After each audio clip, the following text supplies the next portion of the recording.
Fala galera, beleza? Aqui quem tá falando é o Alex, sejam muito bem-vindos a mais um vídeo do blog Workaholic. No vídeo de hoje então eu venho contar pra vocês 5 motivos pra vocês lerem essa maravilha que é O Nome do Vento do Dr. Patrick Rothfuss. Gente, como eu amo esse livro!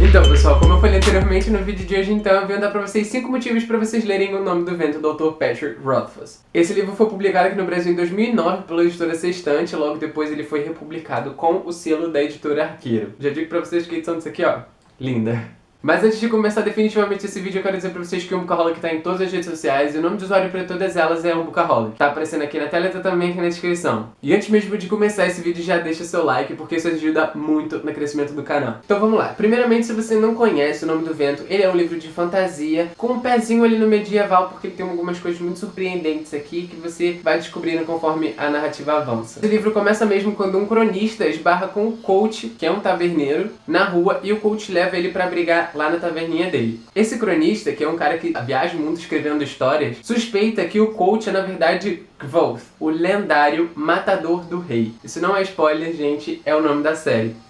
Ainda no começo do livro a gente descobre que o coach é sim o lendário Kvothe e ele decide contar a história dele pro cronista. Ele diz pra ele que ele precisa de 3 dias pra contar toda a história dele. Então, o primeiro livro da história, que é O Nome do Vento, é o primeiro dia. O segundo volume, que eu ainda não li, que é O Temor do Sábio, é o segundo dia, e a gente espera, né, que pela lógica o terceiro livro de The Doors of Stone seja o terceiro dia. Então o pano de fundo da história é basicamente esse é o início da história, é o pontapé inicial. Mas vamos então aos 5 motivos. O primeiro motivo que eu separei pra vocês é os personagens. Os personagens dessa história são muito carismáticos, são personagens tridimensionais. A maneira que o Patrick Rothfuss narra essa história passa uma verossimilhança incrível e faz com que tudo aquilo pareça que está acontecendo num lugar distante aqui na Terra. O personagem principal, o Kvothe, ele é extremamente, maravilhosamente, incrivelmente, maravilhosamente perfeito.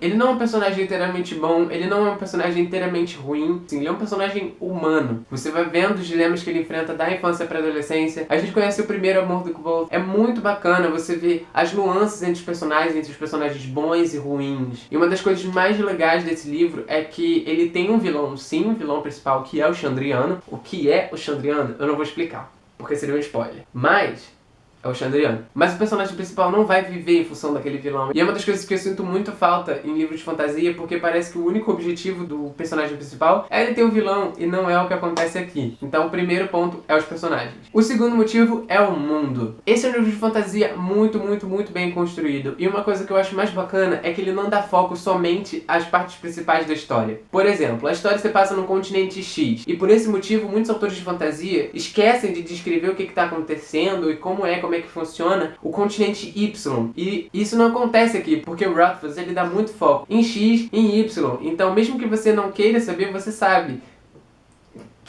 Então, mesmo que a história não esteja acontecendo em Y ainda, você vai saber como é que funciona Y. E a maneira que ele faz isso, que ele conduz toda essa narrativa e essa criação de mundo, é muito bem distribuída no livro, o que não faz ficar maçante, chato ou repetitivo. O terceiro motivo é o enredo. A história desse livro é muito bacana porque a gente consegue ver que todos os personagens, além deles terem as suas próprias características, a sua própria personalidade, eles têm uma história. E a história de cada personagem é muito bem abordada durante a narrativa. Então, além da história do personagem principal, a gente pode também se apegar e conhecer a história dos dois personagens, como o Willem e o Ambrose, que é o personagem mais chato e mais interessante desse livro. A maneira que o autor distribui várias sub-histórias e no final ele conecta todas elas é muito bacana, é muito legal. Você vê isso com uma avançada narrativa, sério, é fantástico. O quarto motivo para você ler esse livro é a originalidade. Como eu falei, esse livro, O Nome do Vento, ele foge de todos os padrões de livros de fantasia. A gente não tem uma profecia que diz que tal personagem é o escolhido. A gente não tem um vilão ameaçando todo o universo. A gente não tem esses padrões, sabe, que tem hoje em dia nos livros de fantasia.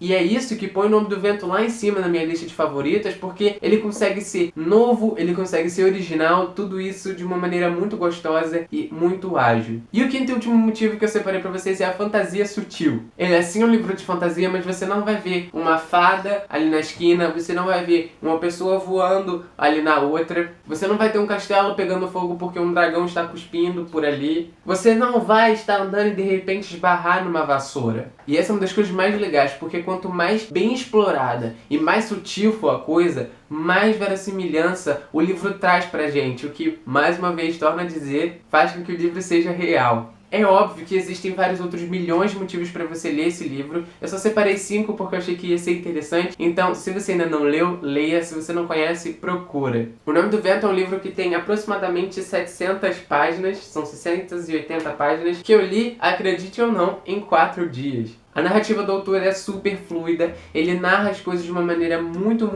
boa, e ele virou sim um dos meus autores favoritos de fantasia. O Volt, ele é um personagem tão incrível, tão inteligente, que eu marquei. Olha a quantidade de post-it que tem aqui, gente. Eu usei quase 2 bloquinhos de post-it, porque esse livro é maravilhoso. Se você não leu, leia. Então é isso, pessoal. Espero que vocês tenham gostado desse vídeo. Você que tá do outro lado, já leu O Nome do Vento? Não leu, ficou curioso? Comenta aqui embaixo pra eu saber. Comenta se você gostou e por quê, se você não gostou e por que não gostou.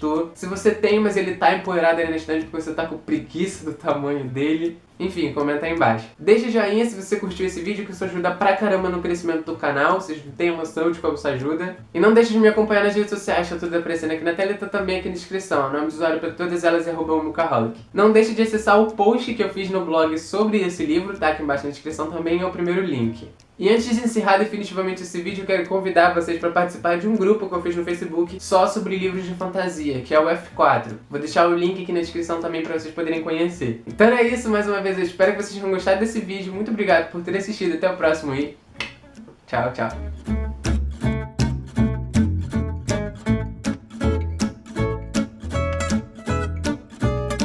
Falei que eu voltei e tinha muita coisa nova vindo por aí e que quadros novos iriam surgir. Então, eis aqui a proposta de um quadro novo. O quadro novo que eu tô querendo trazer pra vocês é com tutoriais